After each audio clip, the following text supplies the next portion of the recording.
চলো বেরোনো যাক ক্লাসের জন্য। হ্যালো গাইস, আমি সুদেশনা, তোমরা দেখো সুদেশনাস জার্নি। তো আজকে চলে এসেছি আমার একটা ডেইলি ব্লগ নিয়ে। তো সকালবেলা উঠে বেরোলাম আমি ক্লাসের জন্য, আর ধরে নিলাম একটা অটো। আর অটো থেকে নেমে সোজা কোথায় যাবো? চায়ের জন্য। ইয়েস, চা ছাড়া দিনটা শুরুই হবে না। তারপরে চা খেয়ে ক্লাসটা তাড়াতাড়ি সারলাম, কারণ আজকে যাওয়ার ছিল আমার কলেজ।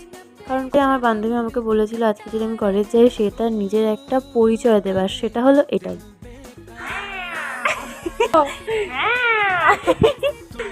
আমি এরকম বিলাতীদের সাথে ঝগড়াও করে থাকি, এটা আমার প্রফেশন। আরেকবার প্লিজ।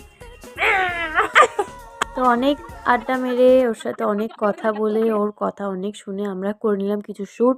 কারণ আজকে আমাদের কিছু কিছু জিনিসের শ্যুট করার ছিল। তো শ্যুট কমপ্লিট হয়ে যাওয়ার পরে আমরা বসে একটু রেস্ট নিচ্ছিলাম, কারণ অনেকটাই ক্লান্ত ভাব লাগছিল। তারপর চলে গেল ওর বাড়ি, আমি আমার বাড়ি। তবে ব্লগটা এত দূরে দেখা হচ্ছে নেক্সট ভিডিওতে। টাটা।